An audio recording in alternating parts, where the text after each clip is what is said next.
Boa noite, irmãos. Vou auxiliar aqui na leitura da mensagem de hoje. Se vocês puderem abrir o texto em Gálatas, capítulo 1, versículo 11. O texto diz assim: Como Paulo se tornou apóstolo.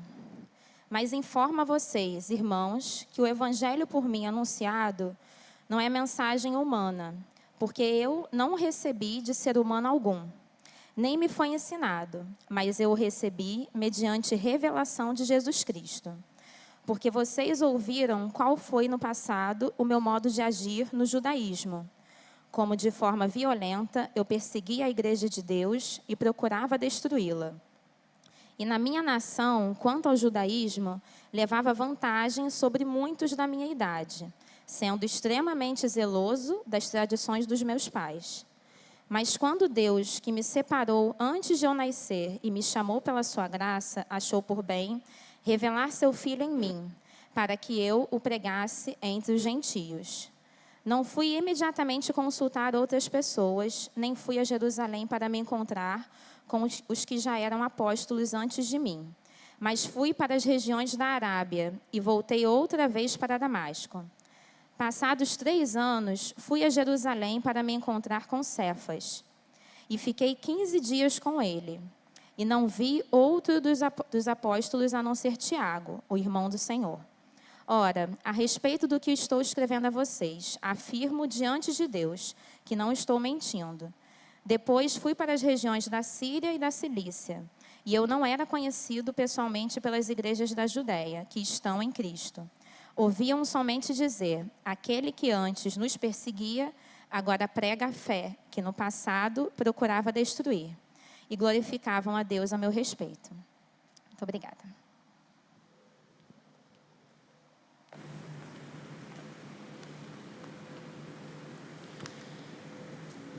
Boa noite, meus irmãos. A Ludmila nos conduziu na leitura do texto. Eu gostaria de convidá-los agora a fechar seus olhos. Vamos orar, pedir que Deus fale com a gente. Deus Santo, nós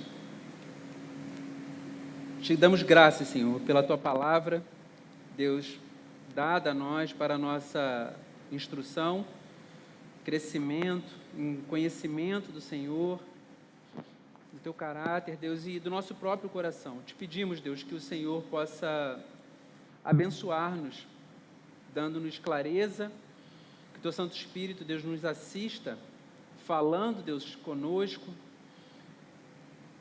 direcionando-nos, Deus, na exposição das Sagradas Escrituras, a fim de que o nosso coração também seja transformado.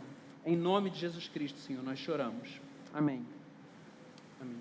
Está desligado? Parece que está dando um zumbido, não sei se é só aqui para mim, para vocês também não. Meus irmãos, podem sentar, perdão. Alguns estavam sentados, outros em pé, me perdoem. Bom, nós chegamos hoje à nossa segunda mensagem na exposição da Epístola de Paulo aos Gálatas. E o título da nossa mensagem de hoje é De Pedra à Vidraça.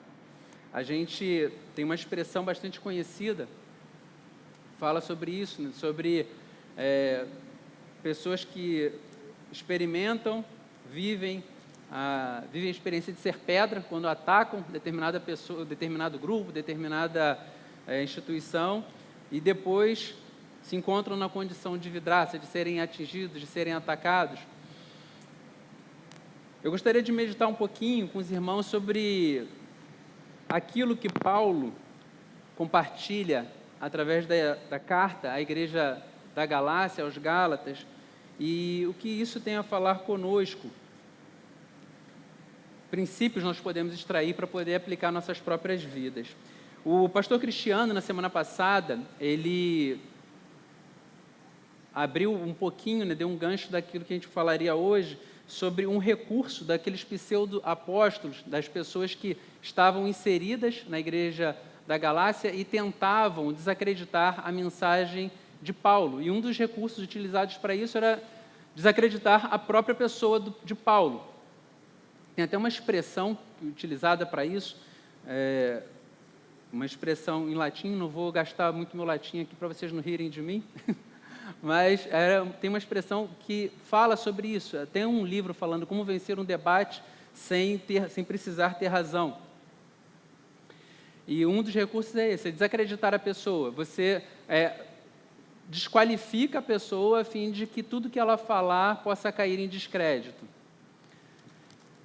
Aparentemente era isso que aqueles homens estavam querendo fazer com Paulo, tentando desacreditar o seu chamado ao apostolado e até mesmo a mensagem que ele estava comunicando, que ele tinha ensinado à igreja.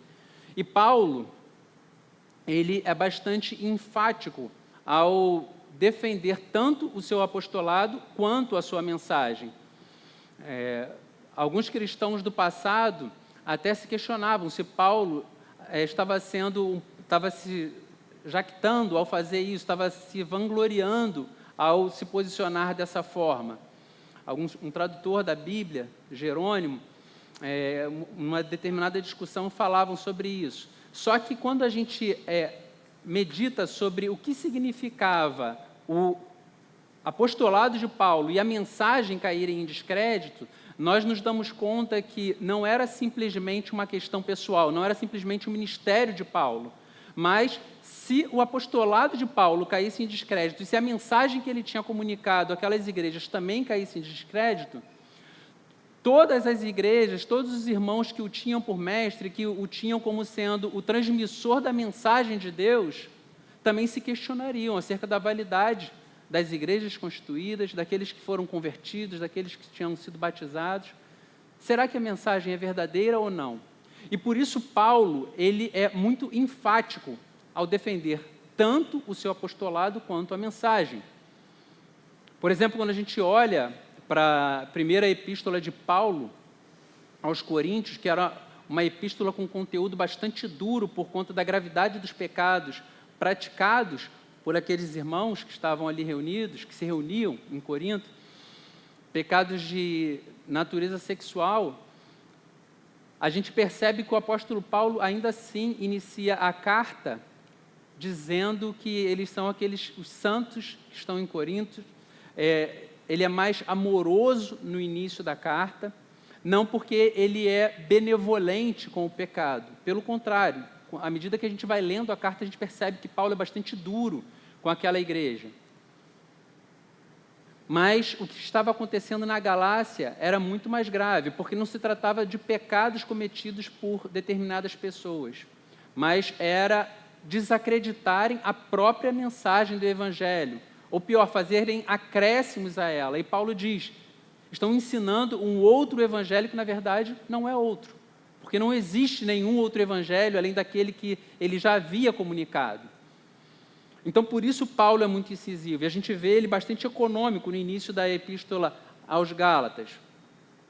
E ele já começa falando que ele foi chamado ao apostolado não pela vontade de homem algum, mas pela vontade de Deus.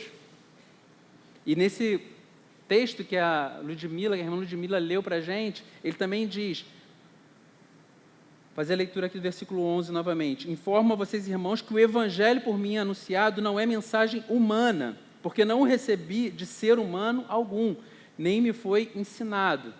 Então ele diz que nem o seu apostolado, nem a mensagem que ele havia comunicado àquela igreja, ele havia recebido de homem algum. Em certa medida, quando a gente lê, por exemplo, o livro de Atos dos Apóstolos, no capítulo 9, nós nos deparamos com o apóstolo Paulo sendo conduzido por Barnabé até Jerusalém. E Barnabé apresenta Paulo aos irmãos que lá se reuniam, e provavelmente foi nesse momento em que Paulo ele teve contato com o apóstolo Pedro pela primeira vez. E só após esse contato com Paulo, no capítulo 9, é que nós vemos no livro de Atos, um episódio em que Pedro ele comunica o evangelho aos gentios. Então Pedro, que era uma coluna da igreja no primeiro século, a gente só vê um registro no livro de Atos dele comunicando o evangelho a um gentio, após Paulo já ter iniciado o seu ministério. Então aquilo que Paulo fez foi algo completamente novo dentro da história da igreja. Mas, para você, que talvez não esteja tão familiarizado com as Sagradas Escrituras, é importante nós sabermos algumas coisas, alguns detalhes do texto. Quando nós falamos aqui sobre gentios, são aqueles que não pertenciam ao povo judeu, que estavam fora das promessas da aliança. Aqueles que não tinham a esperança de receber do Deus de Israel tudo quanto as Sagradas Escrituras apresentavam. Então, esses eram os gentios. Eram pessoas que não pertenciam à linhagem dos judeus. E quando Paulo, ele aqui, no início do texto que a irmã Ludmila leu para a gente, ele começa a descrever para os irmãos da Galácia qual era o seu perfil dentro do judaísmo, e ele faz uma espécie de raio-x do tipo de judaísmo que ele vivia, nós precisamos também entender com maior precisão o que significava ser um fariseu naqueles dias. Não era simplesmente acreditar num conjunto de coisas que os judeus acreditavam. O judaísmo, ele continha em si uma série de ordenanças que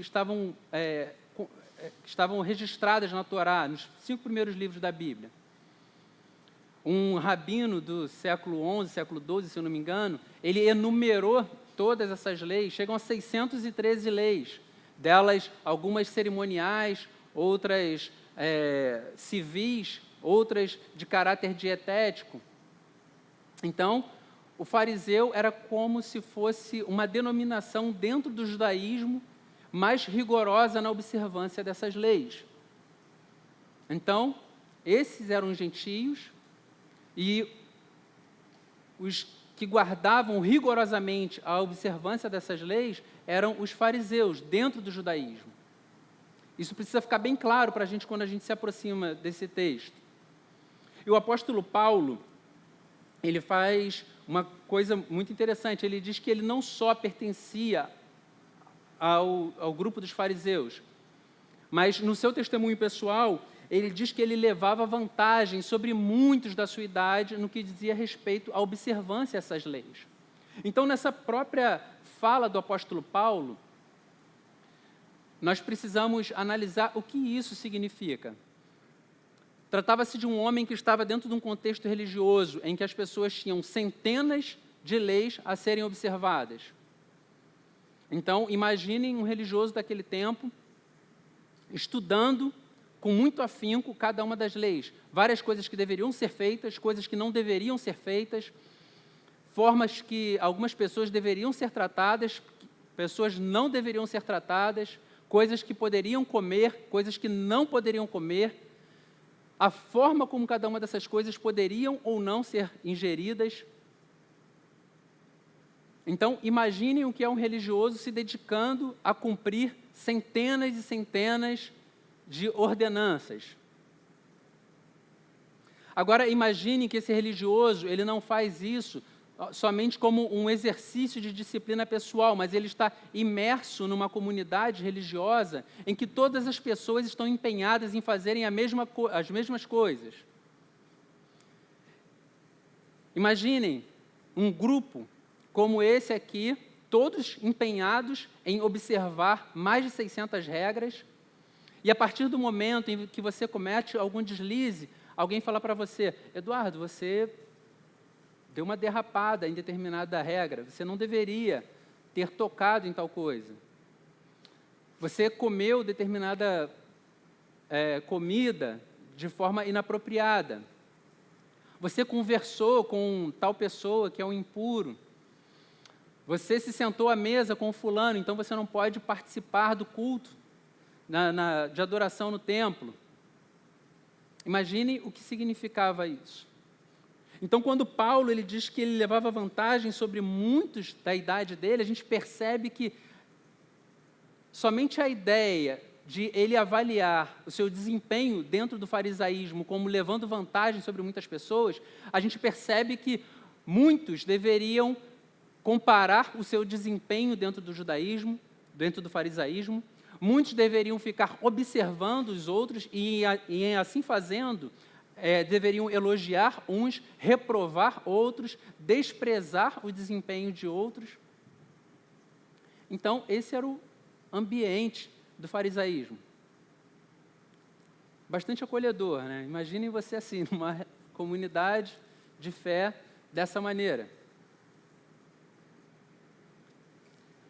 E o apóstolo Paulo, ele diz que não só ele guardava atentamente a observância de todas essas regras, mas ele também foi instruído aos pés de Gamaliel, que era um dos grandes professores dentro do farisaísmo. Então, era como se ele tivesse feito o seminário top dentro da nação de Israel, dentre os judeus. Então, quando a gente começa a refletir sobre isso, a gente começa a se dar conta do empenho dispensado por esse apóstolo, por esse homem, a fim de cumprir a vontade de Deus, a fim de se tornar aceitável diante do Senhor.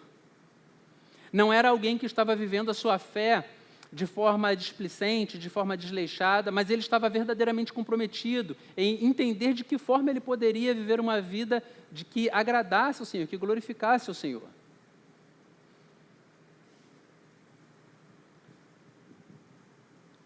Ele não só diz que ele se avantajava sobre muitos da sua idade, mas ele fala também que procurou guardar, era muito zeloso, a palavra no original é zelote, alguém que zela diligentemente por essas regras.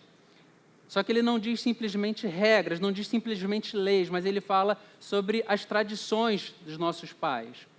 Então, ele se relacionava com a observância dessas regras como sendo um meio de cumprir a vontade do Senhor, mas ele também guardava um vínculo afetivo por conta de toda a tradição do seu povo. Então, era alguém que cresceu, nasceu e cresceu, sendo instruído conforme essas regras, empenhou-se muito para poder cumpri-las, e ele não só empenhava-se muito para poder cumpri-las por entender que dessa forma agradaria a Deus, mas ele entendia que isso fazia parte da história do seu povo, fazia parte da história dos seus pais, da sua família. Ele viu seus amigos crescendo, seus pais crescendo, seus primos, todo mundo praticando as mesmas coisas, celebrando as mesmas festas, vivenciando os mesmos rituais, se vestindo das mesmas formas, aprendendo dos mesmos mestres. Então ele diz, bom, com essa história eu fiz tudo isso muito bem. Muito bem. E se me comparasse com as pessoas que eram da minha faixa etária, os meus contemporâneos, eu estava entre os melhores.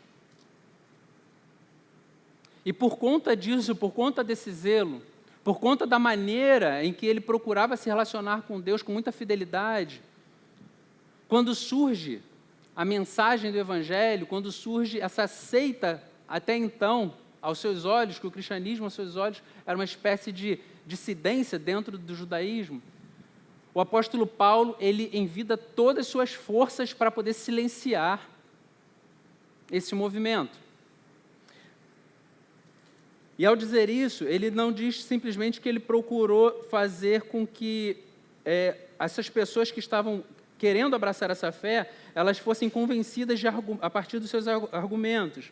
Mas ele diz que violentamente, da forma violenta, que eu perseguia a igreja de Deus e procurava destruí-la.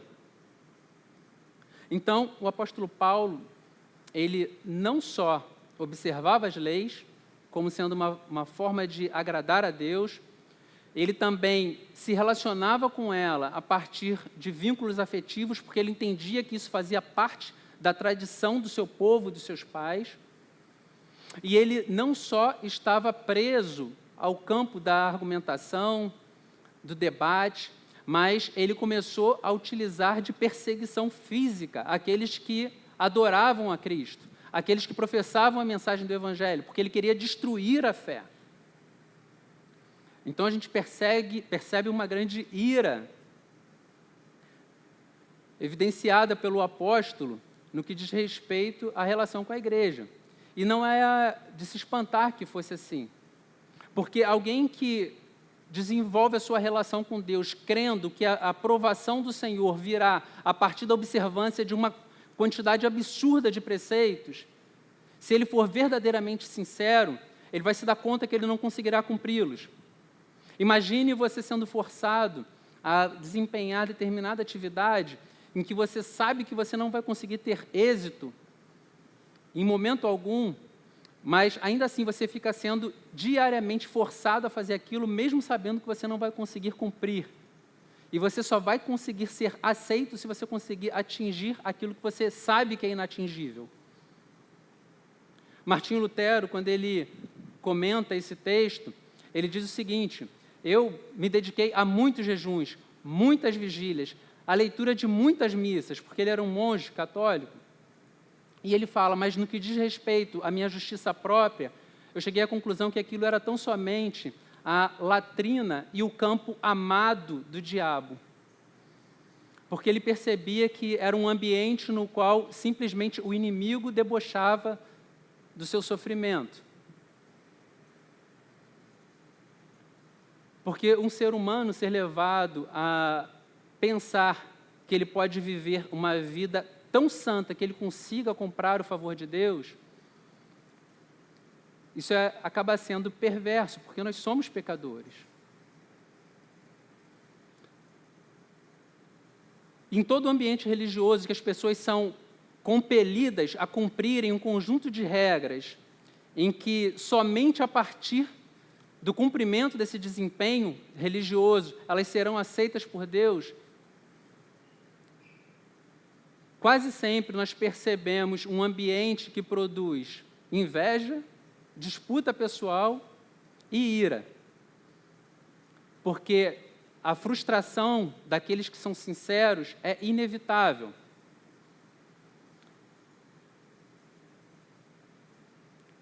Não é de nos espantar que o apóstolo Paulo ele canalize esse ódio para a igreja cristã. Não é sem motivo que todo esse rancor represado ao longo de anos, a partir de uma religiosidade doentia, ele buscasse vazão num outro ambiente que não fosse dentro do farisaísmo. É necessário nós nos perguntarmos, será que nós podemos ver coisas assim em nossos dias? Será que, por vezes, um cristianismo que é deturpado, pervertido, e levando pessoas a acreditarem que a partir do seu desempenho ou de cumprimento de regras, elas podem comprar o favor divino? Infelizmente, nós temos que reconhecer que sim. Infelizmente, nós temos que reconhecer que sim. Pessoas que têm a sua consciência manipulada, levadas ao equívoco de achar que, a partir do desempenho e da sua autovigilância, elas podem atingir um grau de santidade que Deus vai sorrir para elas. O cristianismo não é a religião do desempenho. O cristianismo é a religião do reconhecimento que nós não podemos com nossas próprias forças. E é por isso que a obra realizada por Jesus Cristo na cruz do Calvário faz sentido. É por isso que nós amamos a cruz do Calvário. É por isso que quando nós celebramos a ceia, nós nos aproximamos da mesa reconhecendo que nós somos aqueles que são famintos, que têm fome e sede de justiça.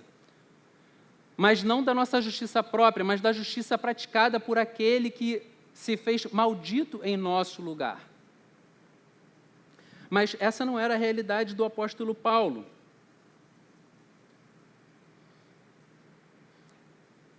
Então, ele canalizou toda a sua ira, toda a violência contra a igreja de Cristo. E quando nós percebemos que algumas discussões, principalmente no ambiente virtual, né, na internet, nas mídias sociais, nós percebemos um grau elevadíssimo de acidez, de falta de doçura, para poder defender o Evangelho, podem ter certeza, o Evangelho já não está ali há muito tempo. Imagine Jesus Cristo em seu trono, reinando eternamente, jubiloso, porque crentes estão ofendendo pessoas nas mídias sociais, defendendo a fé, de forma apologética, defendendo as Sagradas Escrituras. Isso não é o Evangelho. Isso não tem nada a ver com as Sagradas Escrituras. Isso não tem nada a ver com a mensagem deixada por Jesus Cristo. Então, quando a gente começa a refletir sobre esse trecho em questão hoje, que nós estamos meditando hoje, é necessário que nós extraiamos os princípios e apliquemos no nosso próprio cotidiano, nos nossos dias. É necessário que a gente aprenda a ouvir o Evangelho, entendendo que, a partir do momento que eu estou me empenhando e trabalhando duro para poder demonstrar para outras pessoas que o meu coração foi transformado, confiando tão somente no meu desempenho, e eu fico feliz com isso, está na hora da gente voltar para a cruz. Se eu olho para a minha própria história, para o meu desempenho pessoal, para a minha santidade, e acredito, bom, agora eu já estou conseguindo fazer muita coisa boa, já não estou mais pecando, e olho para o lado e começo a analisar a vida de outras pessoas com um ar de superioridade, assim como o fariseu ao lado do publicano, registrado lá em Lucas, agradecendo a Deus porque nós não somos como o pecador que está do nosso lado. Isso é um sinal do farisaísmo que Paulo quis deixar para trás. Só que Paulo, ele aponta para esse aspecto da sua vida religiosa, não para acusar os Gálatas, mas para mostrar qual era o raio-x do seu coração num determinado momento da sua vida, antes de conhecer o Evangelho. Então, Paulo, ele está mostrando que não tinha como alguém com o desempenho religioso que ele tinha, respeitado na sua comunidade, mudar de forma tão drástica o discurso se algo muito diferente não tivesse acontecido em sua vida. E quando a gente acompanha, quando a gente segue a leitura do texto, a gente se dá conta do que aconteceu. No versículo 15 ele diz: mas quando Deus, que me separou antes de eu nascer, então aqui nós nos damos conta de uma doutrina fantástica. O apóstolo Paulo diz que Deus o separou antes que ele saísse do ventre da sua mãe. Isso lança por terra qualquer confiança no desempenho, porque Paulo, ele ainda nem era conhecido como Paulo. Paulo ainda não era nem conhecido pela sua própria mãe, porque não existia ultrassom, não existia teste para poder fazer exame de sangue para saber o sexo do bebê antes do bebê nascer. Paulo não era nem sabido pelos seus pais se ele era menino ou menina, não tinha nem nome ainda.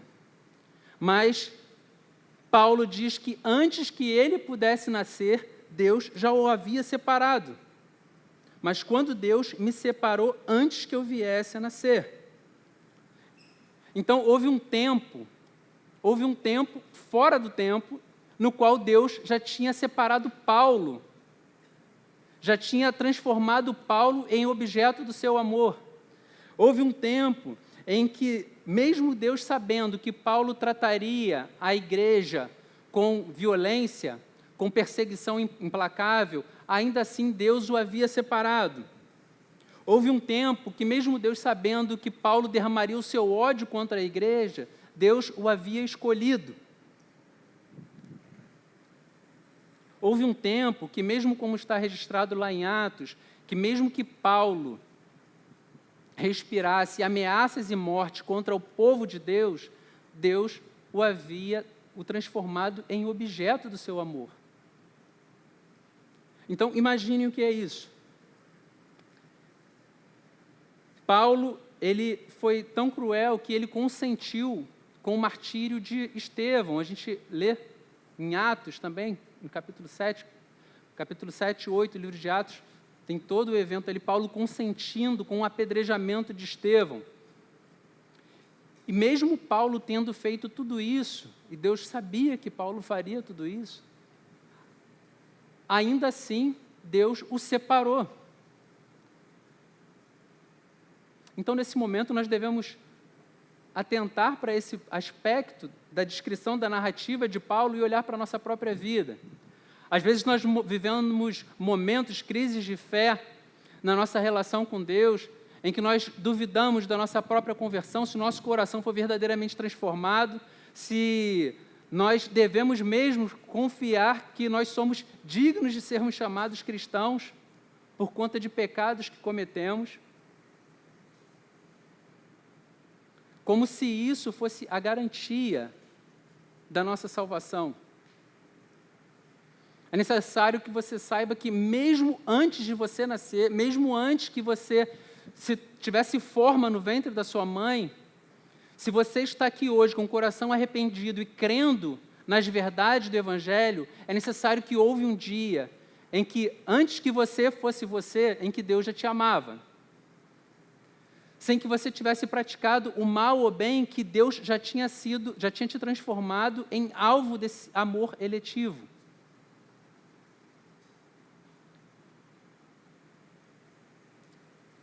Isso pode causar constrangimento no nosso coração, porque a gente fala assim, bom, mas será que eu sou merecedor de tudo isso?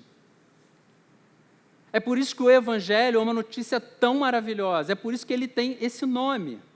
Evangelho é isso. A tradução literal é essa, é a boa notícia.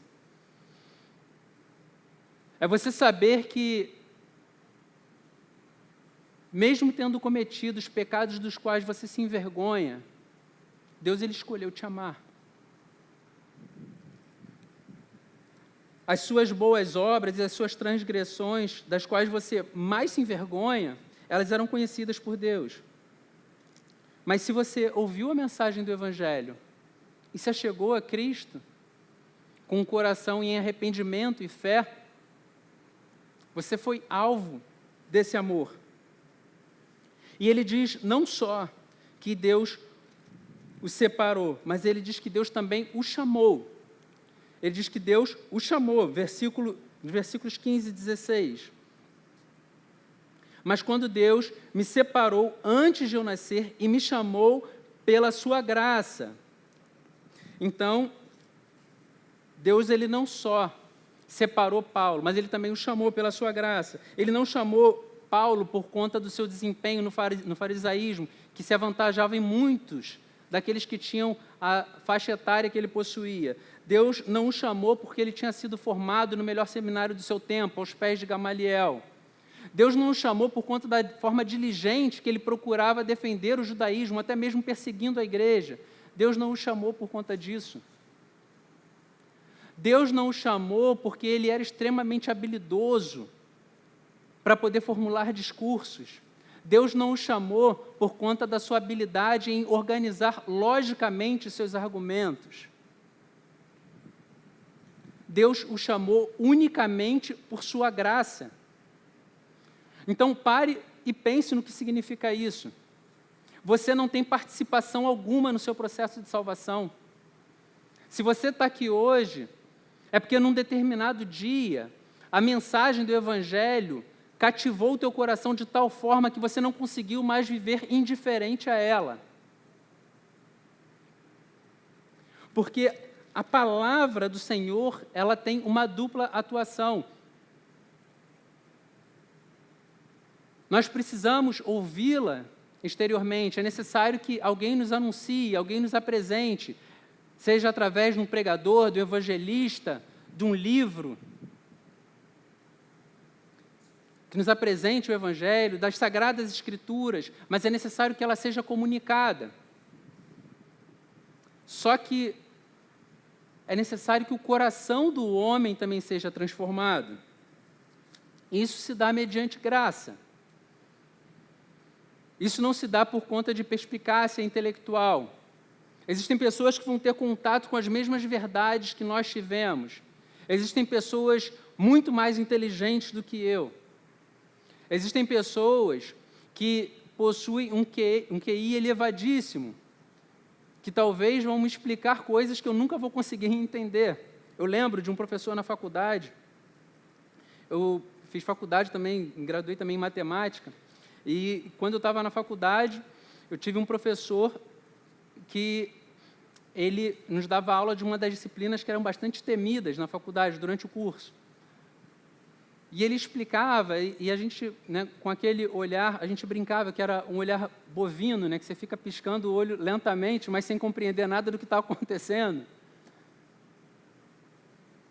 E ele explicou, e a gente falou assim, não, a gente não está entendendo. Aí ele falou assim, não, eu vou tentar facilitar. E ele tentava transformar a explicação em algo mais simples.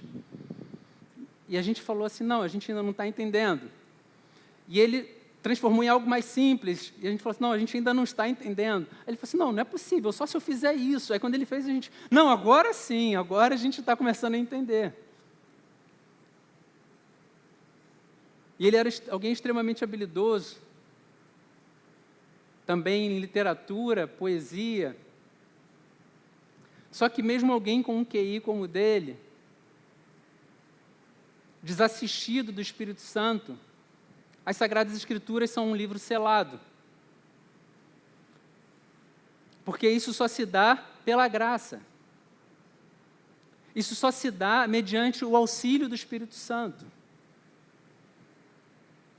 Existe um cantor, um compositor, do qual eu gosto muito, que ele tem uma música chamada Calendário Antigo, e ele fala, quando o dia da graça chegar, ouça o barulho das pedras rolando, pois as muralhas da alma em queda livre ruirão. Eu achei melhor só descrever o verso do que cantar para vocês, para a gente não terminar o culto antes do tempo. Mas é exatamente isso, é a convicção de que existe uma muralha blindando o nosso coração, nos tornando refratário a tudo aquilo que diz respeito à mensagem do Evangelho. E essa realidade só é transformada a partir do momento em que o Espírito Santo quebra essa muralha, em que a pedra é removida e ele diz, venha para fora. Porque essa é a descrição feita em Efésios. Nós estamos mortos em nossos delitos e pecados, não há como um morto, um defunto espiritual, por si só, atender à mensagem da salvação. Isso se dá mediante graça. É necessário que nós entendamos isso, porque uma vez que nós venhamos a compreender que, da mesma forma que com Paulo isso se deu mediante graça, o seu chamado se dá mediante graça, a salvação, a transformação do coração se dá mediante graça, é necessário que nós entendamos isso, a fim de que que a gente desista de procurar qualificações em nós mesmos para nos tornarmos mais aceitáveis aos olhos do Senhor. É impossível. É incondizente com o Evangelho o empenho de tentar ajustar o próprio coração até chegar ao ponto de conseguir dizer que consegue caminhar com Jesus Cristo. Desista. Paulo tentou isso diligentemente, observando centenas e centenas de regras dentro do judaísmo, e ainda assim ele não conseguiu. E ele não conseguiu por conta daquilo que ele diz em Romanos, pois todos pecaram e carecem da glória de Deus. Não há como nós sermos justificados de outra forma. Ele fala, nós somos justificados gratuitamente por sua graça. Não há como nós fazermos isso a partir do nosso próprio esforço, do nosso próprio empenho. Tudo veio de Deus. Como eu falei, se nós chegamos ao ponto de olharmos para nossas próprias vidas e dizermos, bom, agora eu creio que eu estou pronto para caminhar com Cristo. Esqueça, volte para a cruz, você não entendeu nada. Você ainda não entendeu o Evangelho.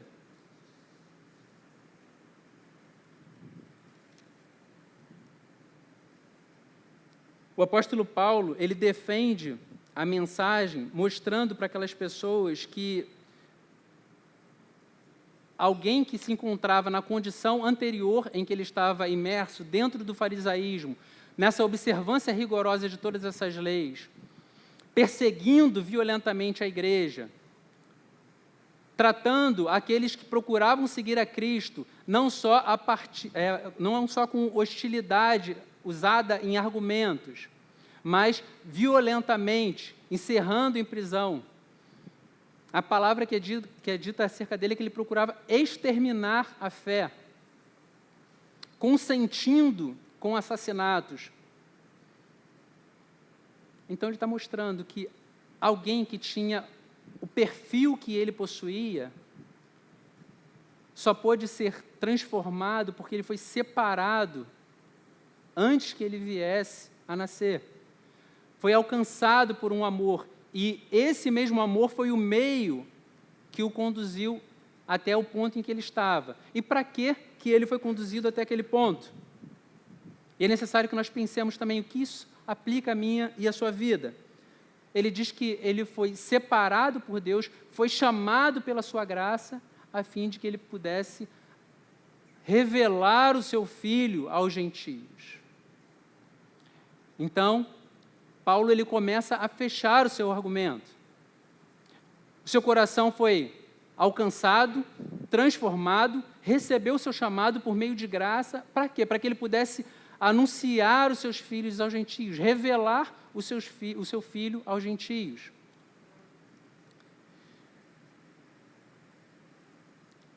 É necessário que a gente entenda que não há outra forma de Cristo se tornar conhecido senão mediante a revelação feita pelo próprio Deus. E é isso que o Paulo também está fazendo no seu argumento. Como eu falei, o coração do homem ele é blindado à palavra. É necessário que o Espírito Santo ele venha a transformar o nosso coração, tirando esse elemento refratário do pecado, a fim de que a palavra possa alcançar o âmago do ser humano. Isso não é feito de outra forma. O Evangelho ele não pode ser meramente ensinado. Precisamos da assistência do Espírito Santo para isso.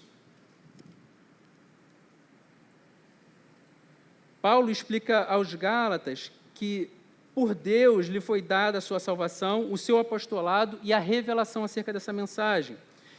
Tudo que ele transmitia tinha sido igualmente recebido pelo Senhor. Em nada ele tinha sido participante.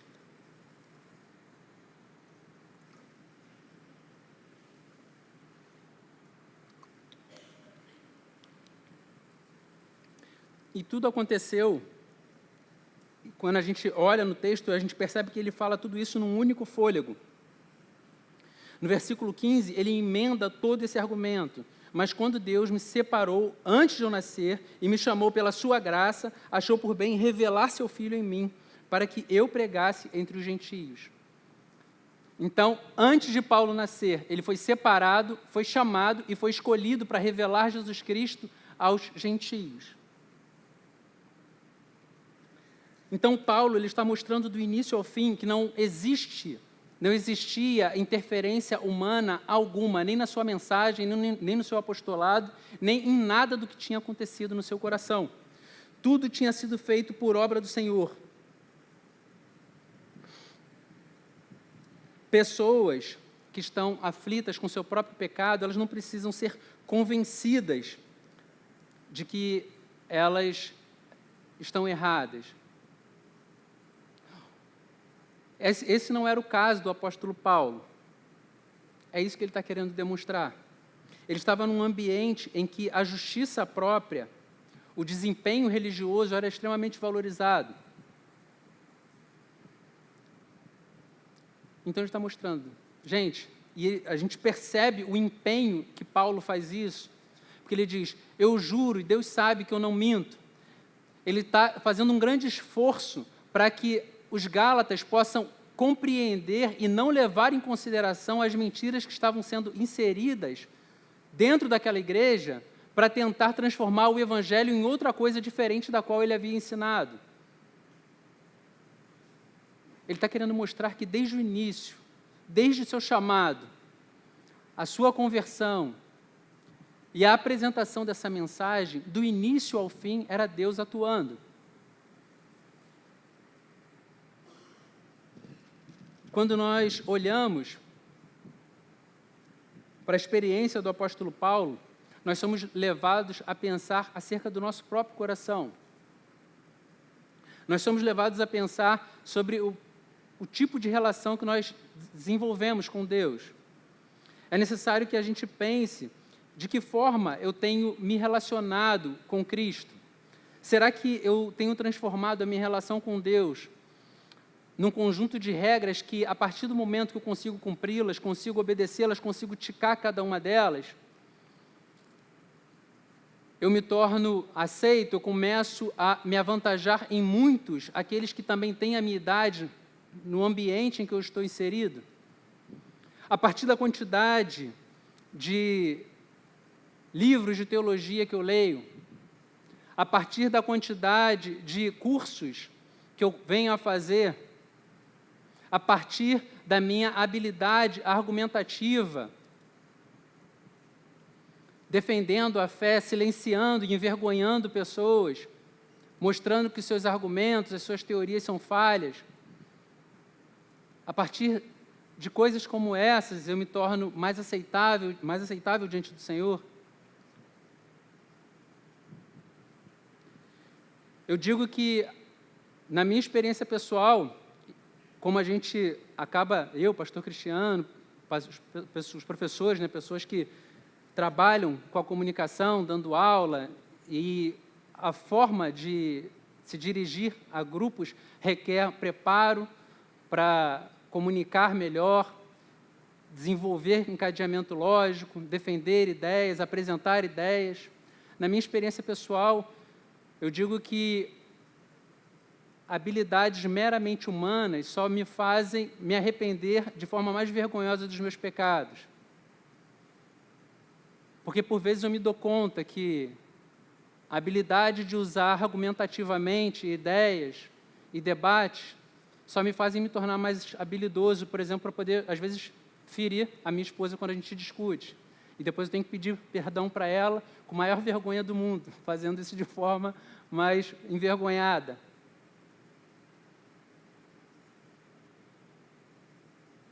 Por vezes, comunicar o evangelho desprovido de graça e argumentando, discutindo com pessoas no ambiente de trabalho de forma desatenta, argumentando com paixão desassociada do evangelho, me faz voltar e depois falar, vamos conversar melhor sobre isso. Acho que eu fui um pouco infeliz na forma como eu falei.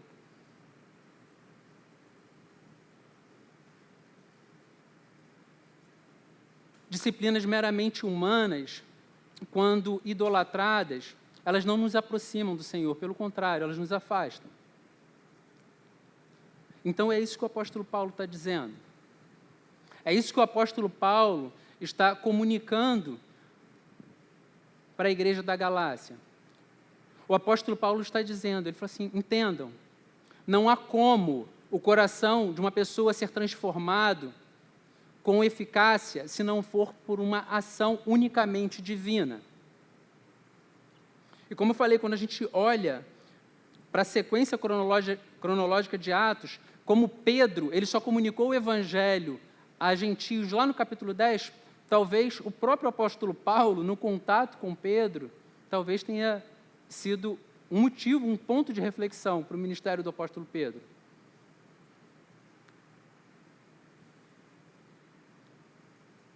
É necessário que nós entendamos que a mensagem da nossa salvação, o fato dela ter nos alcançado, transformado o nosso coração, e tudo aquilo que nós sabemos hoje, toda a informação que nós recebemos, ela nos foi dada para que nós anunciemos e apresentemos essa mesma mensagem para aqueles que ainda estão perdidos na escuridão do pecado. É importante que nós saibamos que isso só se dá mediante a ação de Deus através de nossas vidas.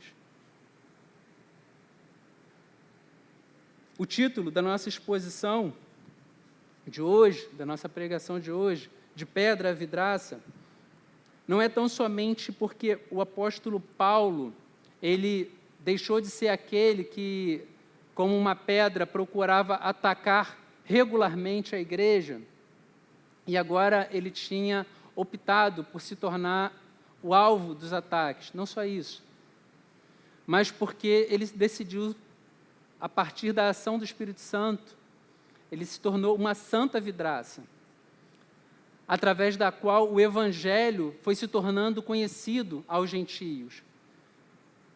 É muito emblemático que o apóstolo Paulo, tendo sido nascido e criado num ambiente extremamente rigoroso de ensino da lei, ele tenha sido utilizado para ser o apóstolo aos gentios. Ele foi apresentar justamente aqueles que não conheciam a lei. E ele não queria ser um professor conforme foi Moisés para o povo judeu. Ele não queria ser aquele que apresentaria as regras, que apresentaria a circuncisão, mas ele queria levar para aquele povo que já sabia que não estava debaixo de promessa alguma, ele queria tão somente levar a esperança de Jesus Cristo. E quando nós olhamos para o empenho do apóstolo Paulo em apresentar esperança do Evangelho para aqueles que não têm esperança alguma, é necessário que o nosso coração também arda da mesma maneira para anunciar o Evangelho para aqueles que não têm o Evangelho, para aqueles que não têm esperança alguma para a vida, para aqueles que caminham nesse mundo, vivendo, lidando com as suas próprias angústias, sem saber a quem orar, sem saber a quem apresentar as suas angústias.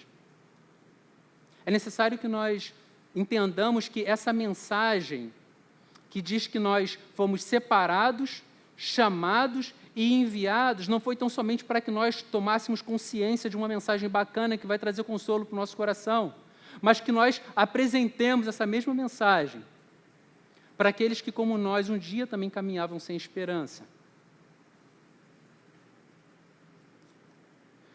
O apóstolo Paulo, em Coríntios, 1 Coríntios, no capítulo 9, 19, ele diz: fiz judeus para os que viviam debaixo da lei. Não porque ele se sentia mais obrigado pela lei, mas em alguns momentos ele obedeceu o ritual dos seus pais, as cerimônias dos seus pais, do seu povo, para poder conseguir criar ocasião para comunicar o Evangelho. Houve um momento em que ele se fez completamente sem lei, desconsiderando plenamente tudo aquilo que era a tradição do seu povo, dos seus pais, para poder comunicar o Evangelho aos gentios. Houve um momento em que ele se fez fraco para poder comunicar aos fracos. E ele diz: eu me fiz tudo para com todos, para de alguma forma salvar alguns. A gente percebe o coração de alguém que entendeu a mensagem do Evangelho, de alguém que fez isso a razão da sua vida. Então, que eu e você, nós possamos nos aproximar de Cristo a tal ponto, como Paulo, não que tenhamos que ter o ministério dele e escrever, acrescentar mais alguns livros na Bíblia, não isso, gente, mas que nós possamos ter a nossa vida orientada pelo desejo de alcançar aqueles que ainda caminham sem esperança, aqueles que não têm as mesmas promessas das quais nós desfrutamos. Feche seus olhos comigo, vamos orar.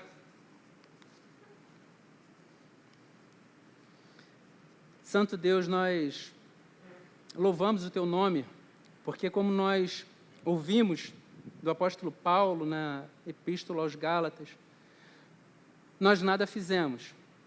O Senhor nos separou, o Senhor nos chamou, Deus, pela Tua graça, transformando o nosso coração, Deus, levando-nos a atentar para realidades que antes nós não atentávamos. Deus amado, nós te pedimos, Deus, que o contato com as Sagradas Escrituras não sirvam, Deus, somente para consumo pessoal.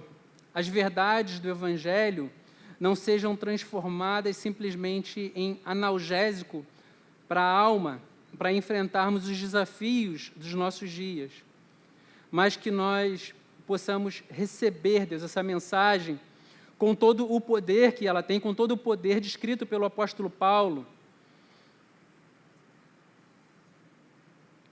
que não só foi possuído que não só possuiu a palavra, mas que também foi possuído por ela, sendo levado a anunciar, Deus, o Evangelho para todas quantas pessoas o Senhor colocou no seu caminho.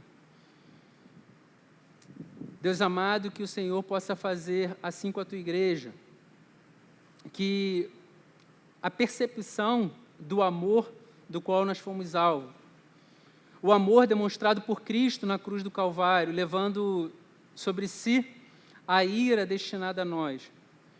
Deus, que a percepção desse amor possa transbordar em nossos corações e alcançar, Deus, aqueles que caminham ao nosso lado. Em nome de Jesus Cristo, Deus, nós te oramos. Amém. Amém. Gostaria